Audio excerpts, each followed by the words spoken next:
Assalamualaikum warahmatullahi wabarakatuh. Selamat malam. Berjumpa kembali dalam acara kita bersama, The Pers, yang dipersembahkan oleh Dewan Pers. Malam ini, tanggal 1 September 2020, kita akan berbincang dan berdiskusi membahas soal yang tidak kalah menariknya dengan topik-topik sebelumnya, yaitu kali ini adalah independensi keuangan Dewan Pers.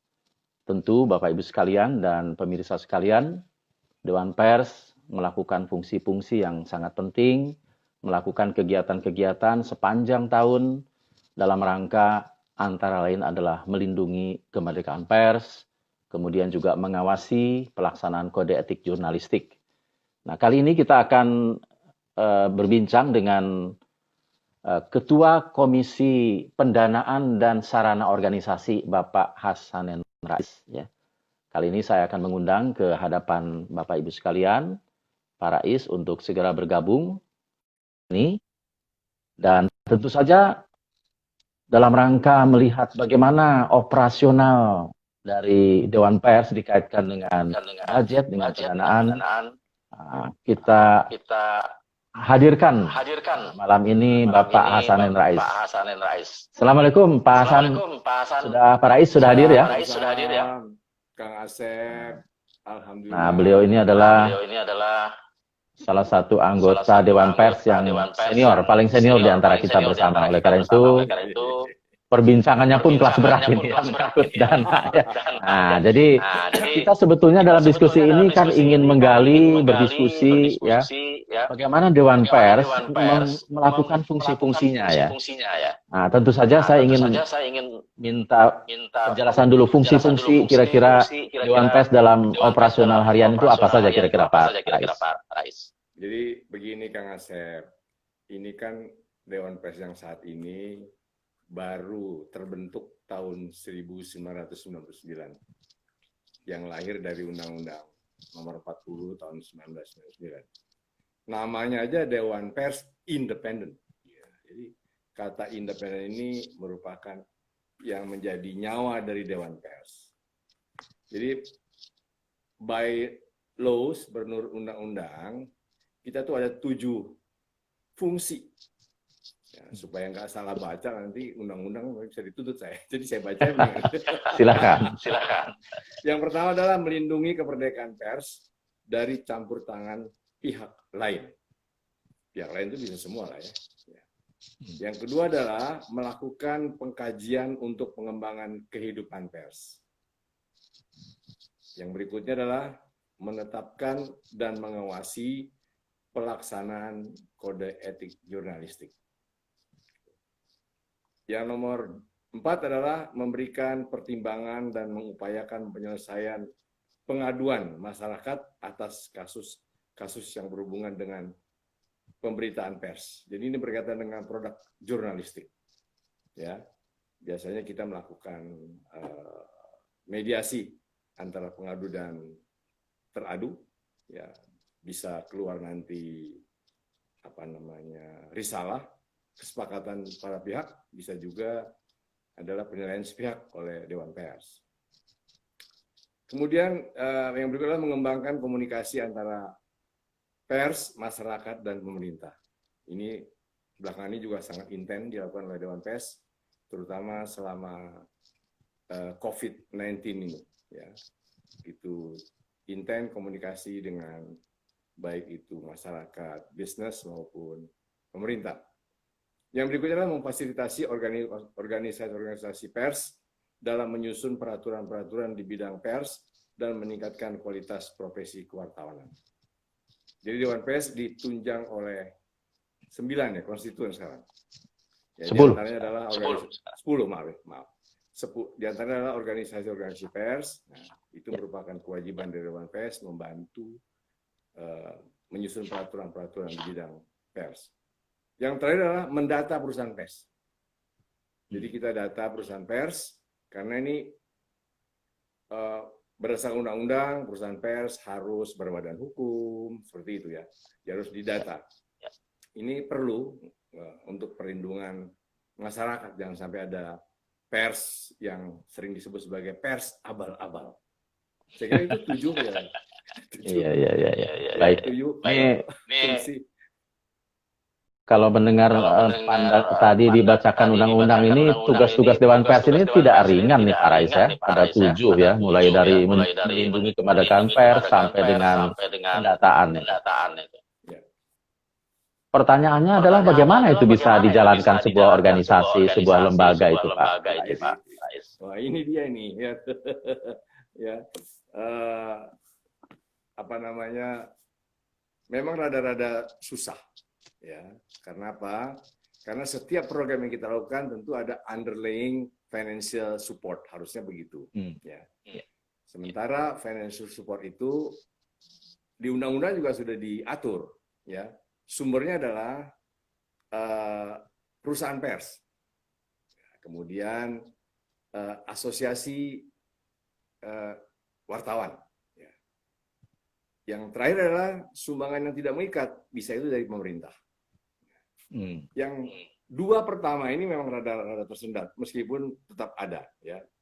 Terus terang saja dari organisasi pers hampir tidak ada lah, ya, kecuali mungkin joint program. Jadi ada program yang mereka melakukan atau kita melakukan dengan mereka. Yang dalam bentuk sumbangan dana itu kebanyakan dari perusahaan pers, ya. Dan ini mayoritas, saya tidak tahu secara persentase, tapi mayoritas itu dari bantuan negara. Yang tentu saja dengan syarat tadi yang tidak mengikat. Jadi buat kita sebagai anggota Dewan Pers harus tetap menjaga marwah, karena sesuai dengan judulnya undang-undang bilang Dewan Pers Independen. Jadi memang itu sesuatu yang sangat-sangat berat. Yang paling berat adalah yang berkaitan dengan tugas fungsi yang pertama ini, yaitu melindungi kemerdekaan pers dari campur tangan pihak lain. Ini berkaitan dengan misalnya pengaduan ke pihak kepolisian atau pengadilan. Mengapa ini berat? Pertama, coverage kita kan seluruh Indonesia. Ya, zamannya sebelum COVID itu jangan mahal, kita mesti datangi gitu. Yang kedua yang bikin berat adalah kasus ini unpredictable, tiba-tiba terjadi. Jadi nggak bisa dilakukan budget, ya, karena tidak bisa diprediksi, gitu. Itu yang paling berat.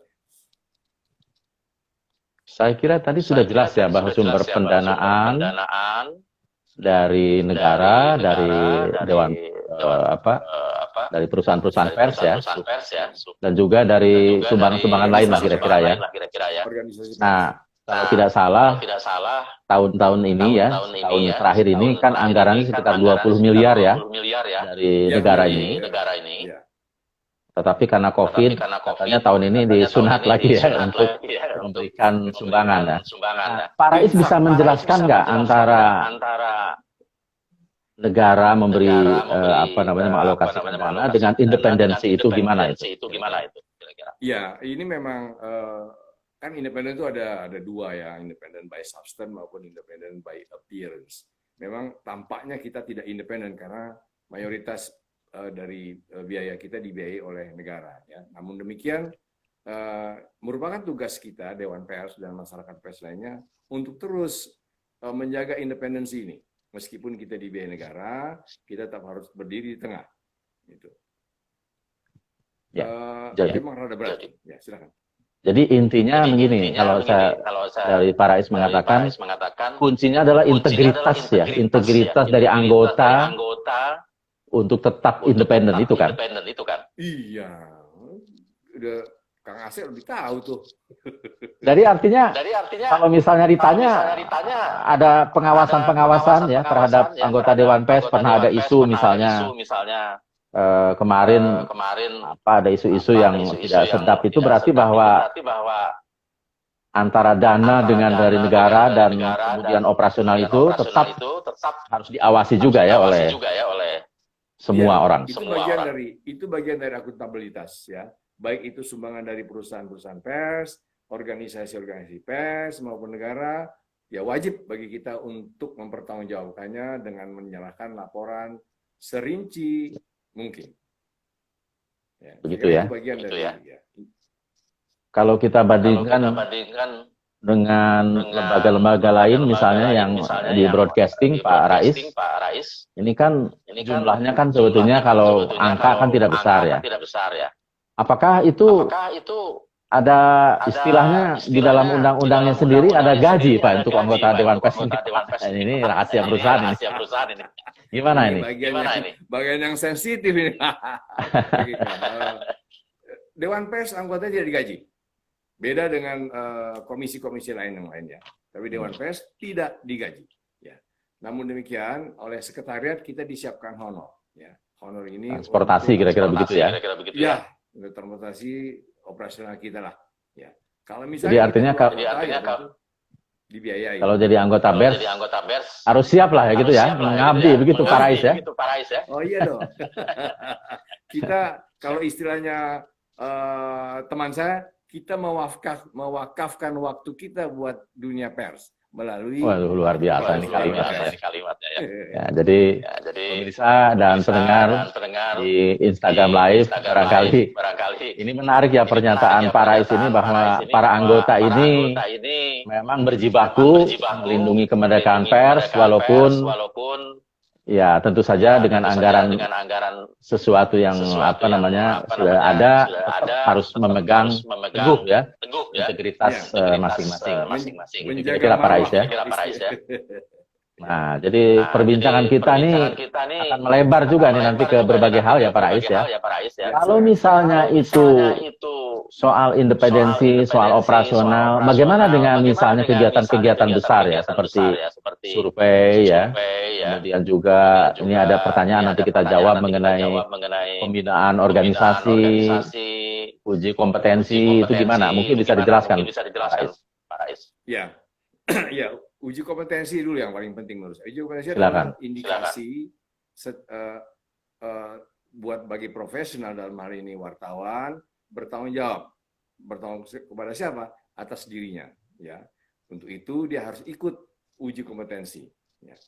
Karena dengan begitu, kalau memang ternyata ada indikasi misalnya tidak kompetensi, ya mestinya harus melalui pelatihan. Ya, itu kewajiban dari Dewan Pers untuk menanyakan itu. Ya. Jadi tidak bisa ada lagi nanti masuk katakanlah wartawan yang tidak jelas, ya, adventurir, ya, tidak punya kompetensi, mengaduk-aduk masyarakat melalui beritanya yang kurang bisa dipertanggungjawabkan. Jadi artinya uji kompetensi itu penting ya, walaupun itu kan secara finansial kan Dewan Pers tidak mengalokasikan dana khusus ya. Tidak.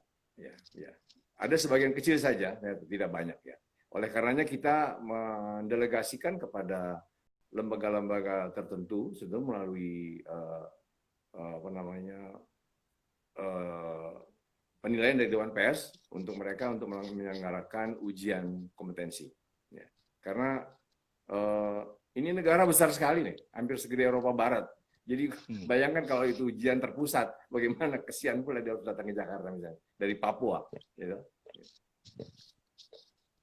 Nah, kembali ke tadi Pak Rais ya, menyangkut soal uji kompetensi, ini kan perlu dana begitu ya, tapi Dewan Pers sendiri kan tidak ada dalam anggarannya alokasi untuk uji kompetensi seluruh wartawan.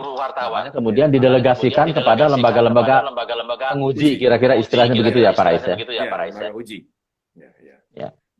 Kalau begitu para wartawan ini memang harus benar-benar berdedikasi ya, kalau dia mau kompeten diuji ya dia harus juga dalam tanda kutip spending ya, mengeluarkan dana untuk ujian dia atau didukung oleh lembaga media Pak Rais. Iyalah, semua profesional begitu dong, ya dong. Bukan cuma wartawan, seluruhnya juga begitu. Ya harus spend money untuk dirinya dong. Ya, kalau memang ternyata institusinya, organisasinya, media yang mau membiayai, sangat bagus sekali karena at the end of the day yang untung juga medianya, ya. Karena biar bagaimana mereka itu aset buat medianya.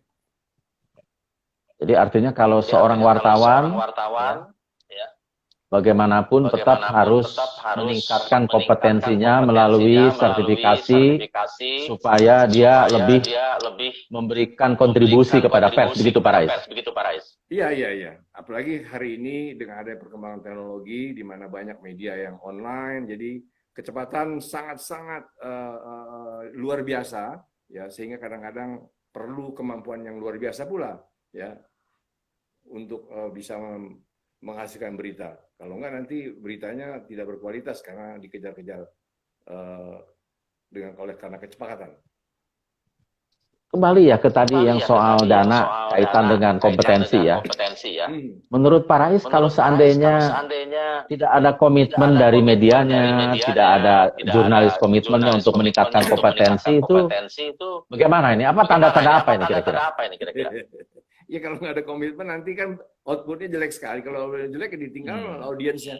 Audiens itu bisa pemirsa, bisa pendengar kalau itu radio, bisa juga pembaca kalau itu berita cetak atau online. Ya, itu bunuh diri lah.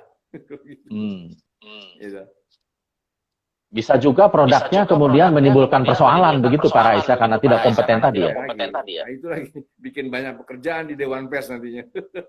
Begitu Ya, begitu ya. sangat-sangat Kalau begitu tidak, ya. Kalau tidak, saya kemarin berbincang dengan Mas Arief ya, Ketua Komisi Pengaduan, setahun kan bisa sampai 400 yang mengadu. Ini berarti ada persoalan dalam apa ya, pemberitaan begitu ya Pak Rais ya. Iya, iya. Tadi karena itu sekarang perkembangan teknologi, di mana kecepatan begitu sangat dibutuhkan, otherwise nanti pesaing yang lain yang duluan mengupload berita itu, sehingga sering dikorbankan kualitas beritanya. Nah ini kita berbincang dulu nih, ada pertanyaan nih. Sebetulnya sudah kita bahas sedikit tadi ya, dari Suara Keadilan nih. Pak Rais ingin tanya, biaya untuk uji kompetensi wartawan, acuannya dari mana ini? Nah ini. Iya. Gimana? Terus terang saya, biaya itu sangat tergantung dari lembaga uji masing-masing tentunya. Ya, kita kan tidak masuk ke situ. Jadi ya untung sekali sekarang kan sudah ada ujian online kalau nggak salah. Sudah ada belum sih? Harus sudah ada. Belum ada. Masih dibahas. Nanti akan dibahas ujian online. Ini memudahkan lembaga uji maupun teman-teman wartawan yang akan mengambil uji kompetensi wartawan. Dan itu merupakan terobosan kalau menurut saya. Ya. Dari sudut dengan kata lain, acuannya itu tadi adalah lembaga penguji yang menentukan ya, apakah itu PWI, ya, IJTI untuk biaya-biayanya ya. Iya. Lebih bagus lagi kalau ada ini ya, dibantu oleh lembaga lain, oleh Pemda ya, atau oleh lembaga-lembaga media, supaya wartawan ini segera mengadakan uji kompetensi yang gratis bagi dianya, begitu ya, Pak Rais? Benar sekali, bagus sekali. Apa memungkinkan itu, Pak Rais? Well, saya kira memungkinkan dong. Kenapa enggak ya? Enggak. Baik itu organisasi persnya di mana dia bernaung, ya. Saya kira itu memungkinkan, kenapa tidak? Ya. Tadi kembali kepada pendanaan yang diterima oleh Dewan Pers dalam melakukan operasional dan tugas-tugasnya yang maha berat ya, sampai ada 7 kalau tadi listing ini.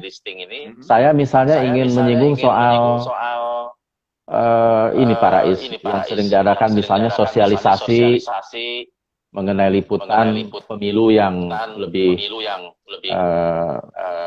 independen ya, lebih akurat, begitu berimbang. Itu gimana itu Pak Rais? Mengalokasikan biaya-biaya tersebut di dalam aturan kegiatan. Ya memang itu salah satu termasuk yang membutuhkan biaya besar karena itu bicara soal transportasi dan sebagainya ya. Memang alangkah baiknya beberapa lembaga bisa bekerja sama dengan Dewan Pers untuk melakukan itu. Jadi kita yang menyiapkan brandware-nya, trainernya dan sebagainya. Nah, lembaga-lembaga itu seperti kalau berkaitan dengan liputan pemilu, kita sangat berharap dari KPU untuk menyediakan itu semuanya. Gitu. Kalau Pak Rais melihat dalam struktur anggaran ya, kira-kira pos-pos yang besar dari sekian dana yang ada dan dikelola oleh Dewan Pers itu apa saja Pak Rais? Mungkin publik ingin tahu barangkali. Yang paling besar sejauh ini adalah untuk indeks IKP. Survei ya? Indeks kebebasan pers itu melakukan survei di 7 provinsi ya. Di 34 provinsi. 34 provinsi. Nah, itu sangat besar biayanya. Itu sekarang menjadi the biggest point spending dari total budget kita. Selain Kalau dari tadi kalau kita lihat selain tadi ya sebelum yang lain, sebetulnya kenapa harus besar ya IKP ini dan apa manfaatnya Pak Rais? Mungkin bisa dijelaskan ya. Mestinya jangan saya menjelaskan, tapi saya coba meraba-raba gitu. Ya silakan, bolehlah meraba-raba. Ya, kalau soal besar biayanya, ya tentu karena coverage-nya besar. Itu sudah ada anggarannya gitu ya dianggarkan. Dan coverage juga besar, kan sekian provinsi ya. Terus kemudian itu soal itu. Sedangkan manfaatnya ya, saya kira jangan saya yang menjawab itu, karena itu bukan finansial aspek. Ya. Tapi yang pasti dengan adanya indeks kemerdekaan pers ini kita tahu sebetulnya tingkatnya mana ya sudah cukup bebas atau belum bebas ya atau sudah bebas gitu ya. Ya, yang saya lihat hasil sementara nanti akan difinalisasi ya insya Allah minggu depan, minggu inilah ya. September inilah ya kira-kira. Meningkat dari indeks tahun lalu lah, lebih bagus ya. Nah, pos apa lagi yang besar Pak Rais? Kira di dalam perencanaan Dewan Pers ini. Yang lain sih nggak terlalu besar ya. Pendataan bagaimana? Pendataan atau pendidikan? Jadi dua itu. Kalau pendataan terutama berkaitan dengan verifikasi itu juga cukup besar karena berkaitan dengan transportasi dan sebagainya. Namun sekarang sudah ada yang namanya verifikasi virtual. Jadi bisa lah kita melakukan itu. Nah, yang tadi paling secara anggaran ya, yang paling susah itu adalah yang tadi tuh, yang kita harus menghadiri sidang yang menyangkut teman-teman wartawan di daerah. Namun sekarang agak terbantu dengan keluarnya surat edaran Mahkamah Agung bahwa boleh penyampaian kesaksian ahli dari Dewan Pers secara virtual boleh, ya kan, secara online boleh gitu. Jadi itu komisi hukum lah kira-kira ya. Ya, kita harus hadir di daerah, misalnya ada pengadilan di Balikpapan, kita mesti ke Balikpapan sekarang sudah dimungkinkan sejak adanya COVID-19 ini, ada surat edaran dari Mahkamah Agung yang memungkinkan untuk itu gitu. Dan itu sangat membantu Dewan Pers dalam aspek biaya ya. Artinya walaupun dengan anggaran ada sekarang ini operasional dan fungsi-fungsi itu bisa dilaksanakan ya Pak Rais ya? Ya, alhamdulillah sejauh ini masih bisa dilaksanakan dan kita seluruh anggota yang 9 ini masih bisa menjaga marwah independen ya, meskipun secara finansial kita tidak independen. Baik.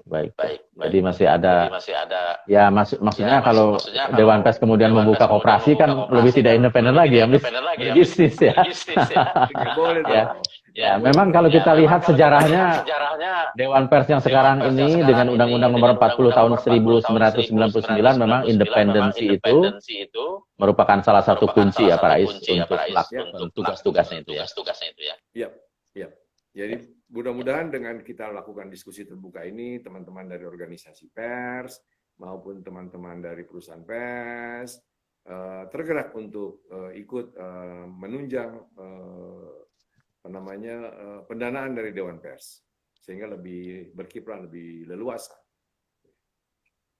Baik, pemirsa dan pendengar di IG Live yang masih bersama dengan kami di acara Bincang Dewan Pers bersama Pak Hasanin Rais, Ketua Komisi Pendanaan dan Sarana.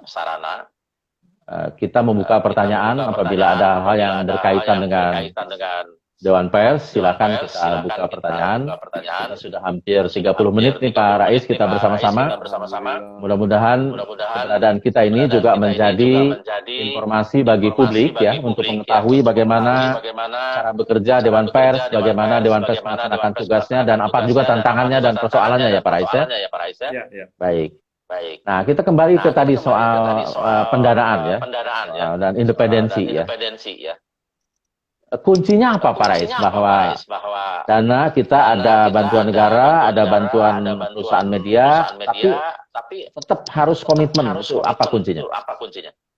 Oke, kebetulan teman-teman yang ada jadi anggota Dewan Pers ini, eh, saya lihat sudah sangat matang. Ya, jadi integritasnya sudah tidak usah diragukan lagi.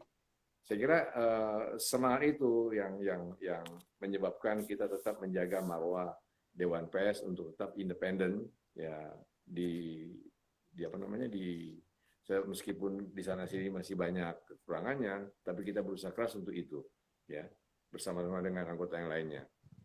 Saya kira itu kuncinya itu aja, integritas, ya. Baik.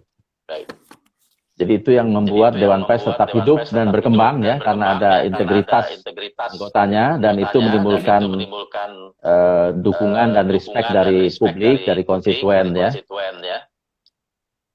Nah sekarang saya ingin bertanya tentang konstituen Pak, hubungan dengan Dewan Pers ya. Ini kan juga apakah kalau tidak salah konstituen juga memberi kontribusi ya terhadap asosiasi televisi swasta, asosiasi PRSSNI, itu kan ada kontribusi yang memang diharapkan kepada Dewan Pers juga, begitu Pak Rais? Kontribusi dalam bentuk apa nih ya? Yang finansial itu ada ya dari asosiasi atau hanya di perusahaan pers saja? Sejauh ini belum ada. Sepengetahuan saya belum ada. Yang seharusnya itu merupakan tulang punggung juga, gitu. Cuman ya mungkin asosiasi itu pun juga lagi mengalami problema keuangan juga. Jadi memang kita harus memaklumi itu. Yang masih kita harapkan adalah dari perusahaan pers. Itu pun sekarang kita tidak terlalu berani banyak berharap juga, meminta misalnya, karena mereka juga dalam kondisi yang sangat sulit secara finansial ya. Kita berharap setelah COVID-19 ini kembali normal ya. Mudah-mudahan teman-teman dari perusahaan pers kembali untuk berkontribusi kepada Dewan Pers. Jadi memang media massa, pers Indonesia juga di era COVID ini sama-sama sedang mengalami tekanan ya. Saya dengar ada beberapa surat kabar ya, perusahaan yang terpaksa merumahkan, bahkan memutus kerja dengan para wartawan dan pekerja pers karena berat situasi sekarang ya Pak Rais ya. Iya, ya, sangat-sangat berat lah buat teman-teman itu. Ya. Oleh karenanya Dewan Pers juga sudah berusaha untuk melakukan beberapa pendekatan baik ke perusahaan pers maupun ke pemerintah untuk membantu teman-teman wartawan maupun teman-teman perusahaan pers yang saat belakang-belakang ini cukup banyak menderita lah ya. Jadi artinya Dewan Pers tidak tutup mata terhadap situasi kesulitan pers di Indonesia, mencoba memfasilitasi ya konstituen kita, perusahaan pers maupun asosiasi wartawan agar negara melindunginya, kira-kira begitu ya Pak Rais ya? Iya betul, ya. Kita sangat berharap bukan cuma melindungi ya, hadirnya negara. Ya, jadi bukan cuma melindungi, termasuk juga membantu di dalamnya. Dan alhamdulillah memang sejauh ini sudah ada lah bentuk bantuan-bantuan itu. Mungkin nanti teman kita yang lain akan bisa menjelaskan secara rinci apa saja ya bantuan yang diterima oleh dunia pers dari pemerintah. Ya. Kalau tidak salah Pak Agus Sudibyo, Ketua Komisi Antar Lembaga ya, hubungan antar lembaga ya. Nanti akan menjelaskan lah mungkin dalam beberapa waktu ke depan dalam perbincangan yang sama. Ya. Pak Rais, kita lanjutkan perbincangan ini, masih ada yang bertanya ya. Saya mengundang juga Bapak Ibu sekalian yang hadir di Instagram Live ini.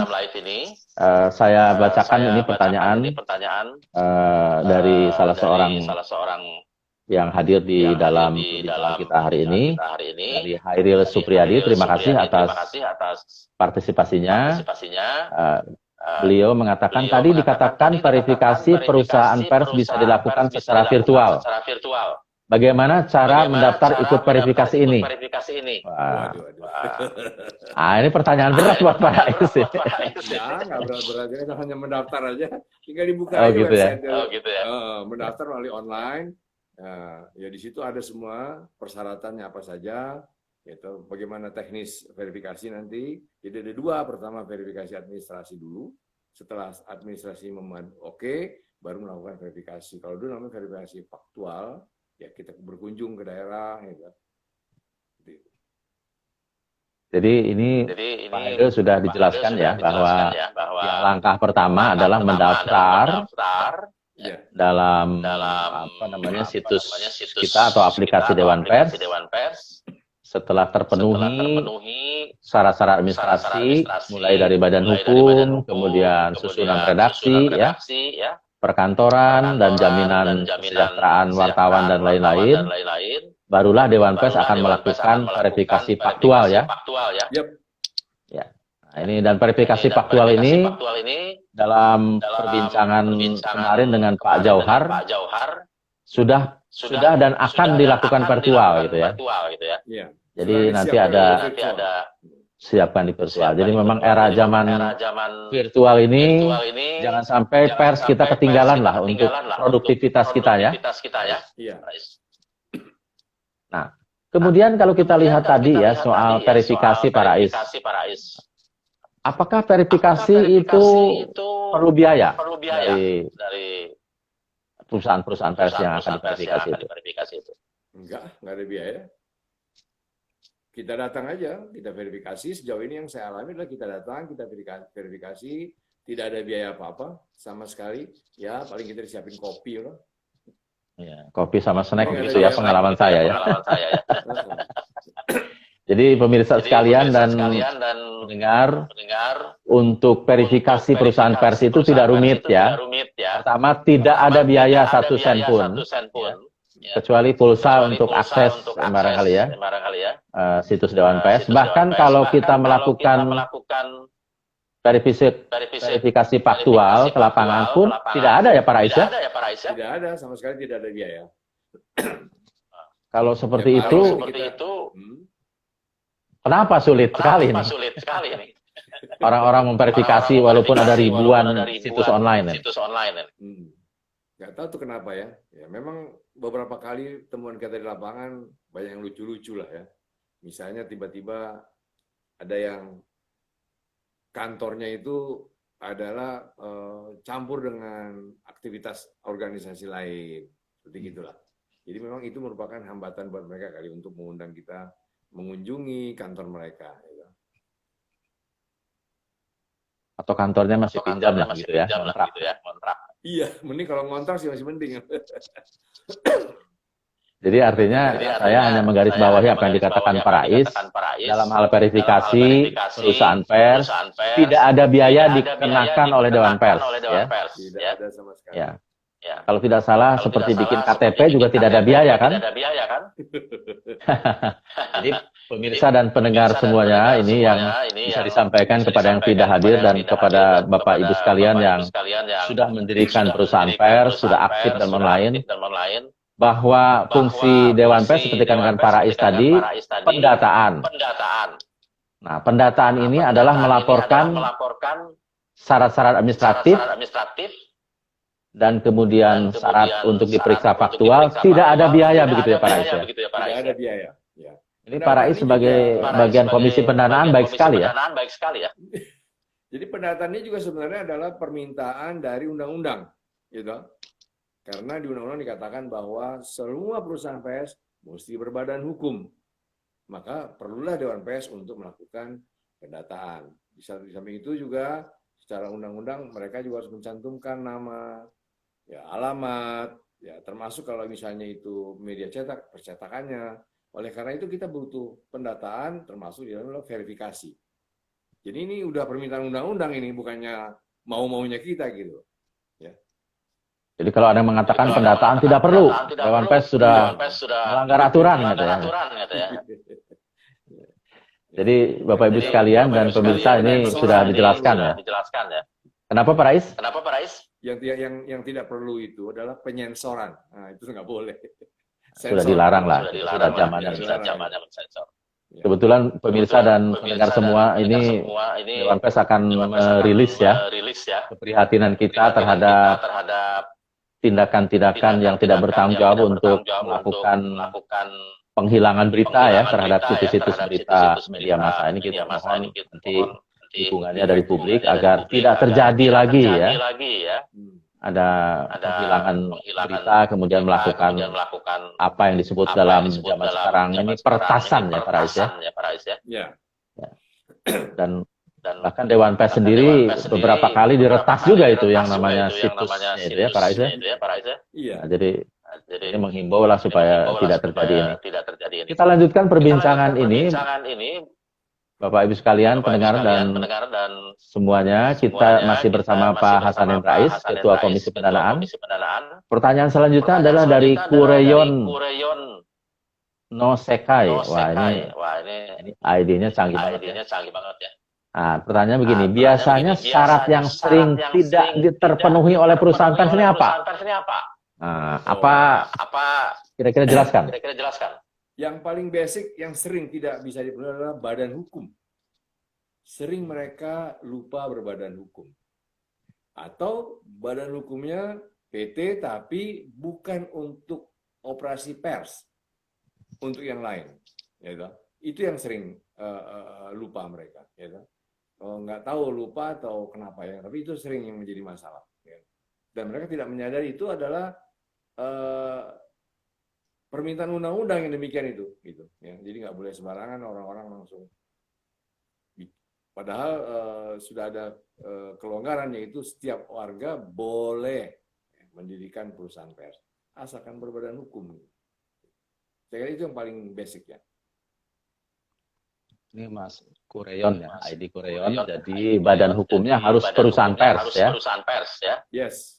Bukan perusahaan ekspor impor ya Pak? Nggak ada, atau perdagangan umum gitu ya. Nah ini saya juga menemukan istilahnya ada badan hukum perusahaan sapu jagat. Nah, semuanya ini tidak boleh ya sekarang ya. Nggak boleh. Itu namanya Jadi dengan palu gada ya. Jadi dengan pernyataan Pak Rais mungkin kita tegaskan kepada Bapak Ibu sekalian yang hadir di Instagram itu dan yang akan mengikuti rekamannya bahwa badan hukum ini sebaiknya perusahaan pers. Seharusnya itu adalah tuntutan undang-undang ya Pak Rais ya. Apalagi Pak Rais biasanya kita menemukan syarat-syarat yang kurang terpenuhi di lapangan ini.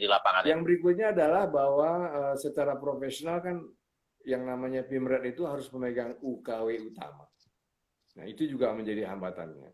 Itu mungkin masih ada bisa excuse dalam arti baru muda atau media dalam belum ujian, mungkin masih bisa kita terima dalam 6 bulan. Tapi kalau yang badan hukum itu tidak bisa diterima lagi, tidak ada kesulitan untuk bikin itu.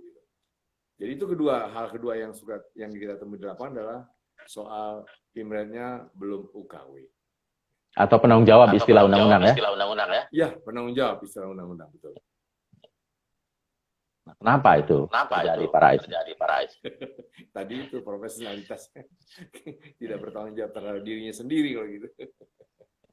Jadi ini mungkin kalau saya bahasakan Pak Rais, komitmennya lah dari perusahaan pers itu ya, untuk dipimpin oleh memang wartawan yang kompeten. Iya.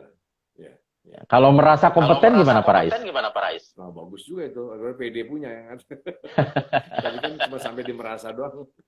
Ya jangan lupa produk pers itu untuk publik. Jadi nggak boleh sembarangan gitu loh. Jangan sampai justru produk pers itu menjadi bikin chaos publik, ya nggak boleh. Atau dengan kata lain, atas nama kebebasan berekspresi, kemerdekaan pers, semua orang bisa menulis berita begitu ya Pak Rais? Jadi ini imbauan kali ya bahwa dari Pak Rais bahwa kalau perusahaan pers nih Mas Kureyon, pertama tentu harus berbadan hukum, kedua di penanggung jawabnya itu perlu memiliki sertifikat kompetensi sebagai wartawan utama, gitu ya. Tidak lain dan tidak bukan adalah niat baik semua ya dari perundangan itu. Apalagi Pak Rais? Ada lagi catatan Pak Rais ketika setahun terakhir ke lapangan? Nggak ada ya. Yang lain semua financial aspect, business aspect itu nggak ada.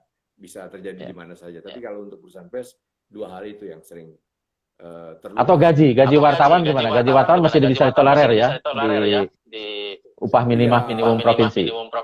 Iya, seperti itulah itu.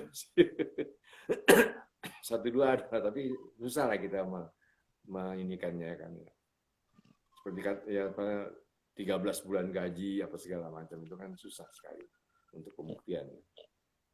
Tapi basic badan hukum, kompetensi redaksinya ya, itu yang esensial ya.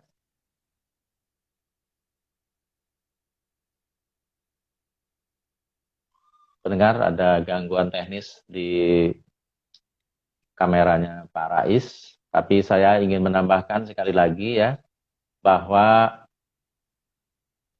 situs-situs yang terkait dengan pembiayaan ya atau dengan online ini memang kembali harus memiliki kompetensi dengan tentu saja dengan pembiayaan, dengan dana dan seterusnya. Nanti kita akan coba undang kembali Pak Rais, tadi ada gangguan teknis, kita akan coba. Nah, tetapi dalam 30 menit ke depan, 20 menit lagi kita dalam The Pers ini, kita akan mencoba kembali menggali ya hal-hal yang penting di dalam kaitan dengan soal pendanaan dan soal biaya ya operasional, dan kemudian bagaimana independensi Dewan Pers tetap dijaga ya di dalam cara memutuskan ya, cara menjalankan programnya ya. Sepengetahuan saya, setiap menjelang akhir tahun Dewan Pers mengadakan rapat kerja ya, dihadiri oleh semua anggota Dewan Pers, kemudian juga menyertakan para pakar, para ahli, para senior di bagian pers ya, dan kemudian juga tentu berkaitan dengan perencanaan program, dan program ini perencanaan biaya. Bahkan perlu diinformasikan kepada publik juga bahwa setiap sekian bulan sekali Dewan Pers melaporkan atau diminta laporan kepada DPR Komisi 1 tentang anggaran ya, penggunaan anggaran ya yang sudah dilaksanakan, apa saja kekurangan dan kelebihannya, apa saja usulannya, dan apa rekomendasikan. Ini setiap sekian bulan anggota Dewan Pers, Ketua Dewan Pers berada di gedung DPR untuk menjelaskan bagaimana alokasi anggaran dalam berbagai program. Tadi seperti dijelaskan, ada beberapa program yang cukup besar ya. Kita tunggu lagi Pak Rais, mungkin bisa diundang kembali teman-teman untuk kembali hadir, masih ada waktu sekitar 15 menitan. Saya ingin menambahkan ya di dalam perbincangan kali ini ya, memang verifikasi itu tentu saja ya, atau istilah undang-undang itu pendataan. Memang Dewan Pers melaksanakan pendataan ini ya, ini terkait dengan amanah undang-undang ya. Jadi kalau ada orang atau yang lembaga mengatakan Dewan Pers tidak sesuai dalam mengadakan pendataan ya, yang dimaksud dengan data tentu saja harus lengkap ya. Data tidak hanya sekedar nama, tapi juga apakah sudah memenuhi syarat badan hukumnya. Nah, diperiksalah itu ya, karena di undang-undang disebutkan harus berbadan hukum. Kemudian kita juga dikatakan kita harus memiliki apa yang disebut dengan ya. Nah, ini kita ada Pak Rais, kita undang kembali ya untuk hadir di sini. Dalam jadi kembali tadi, selain ada badan hukum ya dalam aspek pendataan, itu juga adalah penanggung jawab ya. Selamat datang kembali Pak Rais. Ini dunia virtual ini bisa keluar masuk ini ya. Technical problem. Technical problem ya, biasalah. Saya juga waktu di televisi, kita kalau ada menelpon orang kemudian hilang, Bapak Ibu sekalian mohon maaf, ada gangguan teknis istilahnya ya. Tapi oke lah, ini gangguan teknis di dalam acara kita tidak apa-apa ya. Tapi kita lanjutkan ya, masih ada waktu kita ya. Mungkin kita singgung sedikit karena Pak Rais ini kan latar belakang radionya lumayan besar dan luas sekali ya. Bagaimana Pak Rais melihat industri radio, terutama yang terkait dengan radio pemberitaan saat ini? Bagaimana industri pemberitaan? Maksudnya dunia radio sekarang menurut Pak Rais bagaimana nih Pak Rais? Putus-putus Kang. Maaf Rais. Apa Silakan. Suaranya putus-putus, Kang. Ya. Dunia radio saat ini, karena Pak Rais kan latar belakangnya radio nih, jadi kita masih ada waktu untuk sedikit menyinggung itu ya. Ada waktu untuk sedikit. Ya. Oke, radio ya. Yang pertama menarik buat saya radio akhir-akhir ini adalah pengumuman dari Nielsen bahwa Radex itu sekitar Radex. Ini merupakan kabar buruk buat industri radio, ya. Sehingga persaingan begitu ketat di antara radio dari yang anggota PRSNI sekitar 600-700 itu, yang berizin hampir 2.000-an, ya, semuanya berebut di kue iklan yang semakin mengecil itu, ya. Kita berharap jalan keluar setelah COVID ini memperbesar Radex, ya, secara proporsional, ya, di dalam Adex juga secara absolut tentunya, ya. Jadi dunia bisnis kembali bergairah untuk ikut beriklan di radio, ya.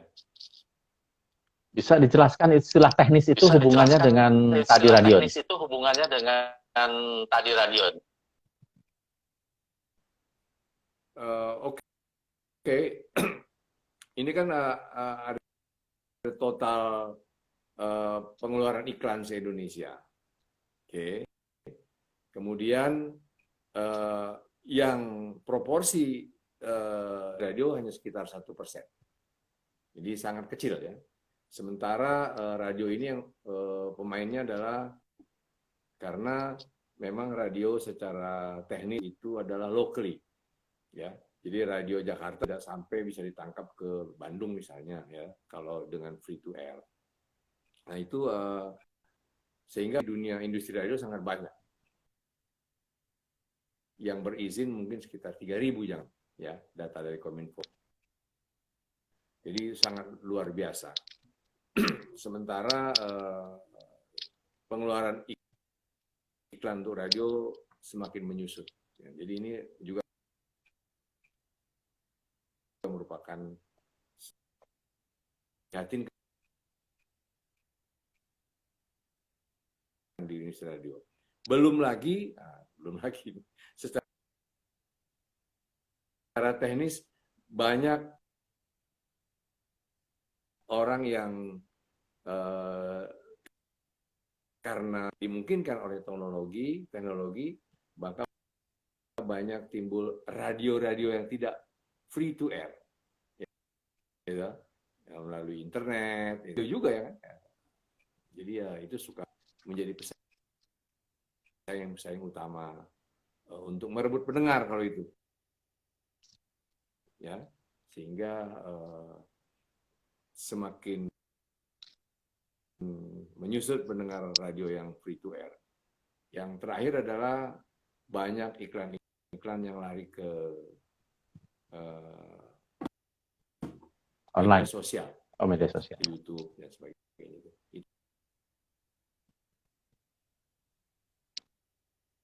Itu apa yang dilakukan oleh dunia radio sekarang berarti Pak Rais menghadapi tantangan itu?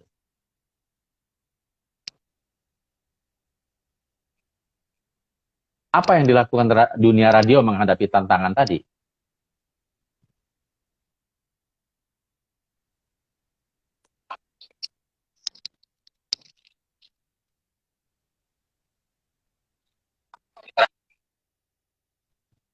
Suaranya bisa dikenal, Pak Rais, tantangannya apa? Jadi yang dihadapi itu apa, jawaban dunia radio menghadapi tantangan? Putus, Kang Asep, gimana? Apa solusinya bagi dunia radio menghadapi tantangan itu? Radio. Halo. Ya. Ya. Solusinya apa, Pak? Nggak gitu.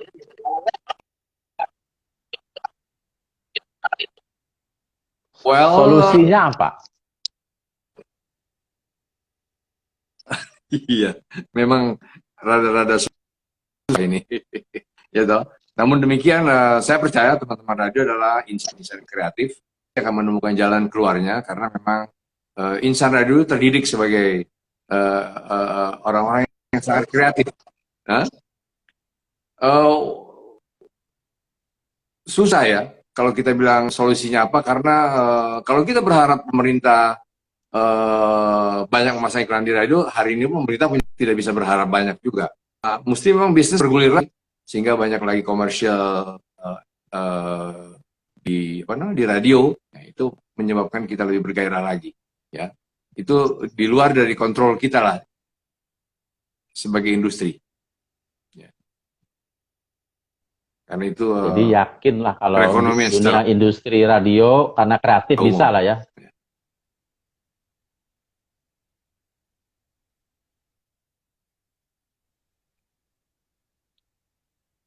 Ini ada komentar nih, karena pandemi orang juga jarang dengar radio nih. Benar ya? Karena biasanya di mobil katanya, Pak Rais.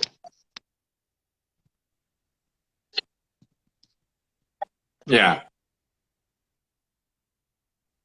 Satu lagi yang dari keuntungan dari industri radio adalah operating cost-nya tidak bandingin industri. Ya. Ya memang iya. Itu memang apa namanya gejala di kota besar demikian. Ya, di kota besar memang banyak orang mendengar radio di mobil. Dengan adanya pandemi, work from home, ya pembatasan sosial berskala besar atau PSBB, jadi mobilitas berkurang, sehingga orang memang mendengar radio berkurang. Namun kan sekarang kan ada HP yang bisa digunakan untuk mendengarkan radio, ya. Tetap radio merupakan apa namanya ini media yang unik, ya. Pasti anak-anak yang belajar di rumah atau apa itu sudah ditemani oleh radio, ya. Ya. Ini kita menjelang akhir ini masih ada komentar ini, katanya penentuan untuk biaya UKW ini bagaimana ini Pak Rais? Saya ini sebagai penutup saja nih ya, masih ada yang penasaran dari pendengar kita yang katanya penentuan anggaran UKW ini kan ditentukan bukan oleh Dewan Pers tapi oleh lembaga penguji, begitu Pak Rais ya? Apa dasarnya? Ya.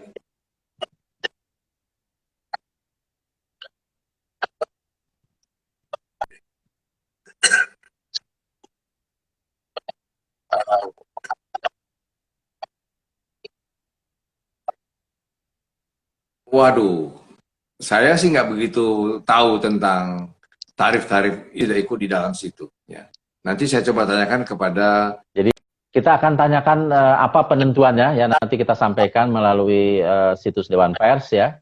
Apa penentuan biaya UKW bagi wartawan yang memang mengikuti UKW ya. Apa istilahnya penentuan biayanya ya. Coba nanti kita tanyakan kepada, terutama ini kan di bawah Pak Ahmad Jauhar ya, komisi apa namanya, maaf, di bawah Pak Jamalul Insan, komisi pendidikan. Oh, jauh. Nah, jadi nanti kami akan sampaikan, kami akan catat pertanyaan ini, belum bisa dijawab hari ini, tentang penentuan biaya UKW, apa dasar acuannya, kira-kira begitu ya. Nah, ini memang memberatkan kata wartawan ya, karena biayanya cukup besar. Nah, tetapi tentu saja harapan kami di Dewan Pers ini bisa memberikan solusi nanti ke depan ya. Terima kasih atas pertanyaan terakhir ini dari pendengar kita ya.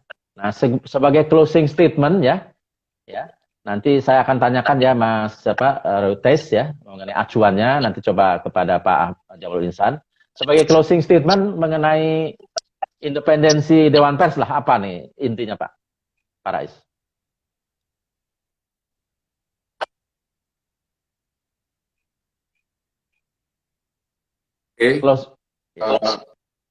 Oke, seperti kita sudah sebutkan di awal tadi bahwa pers kali ini sejak tahun 1999 adalah Dewan Pers Independen.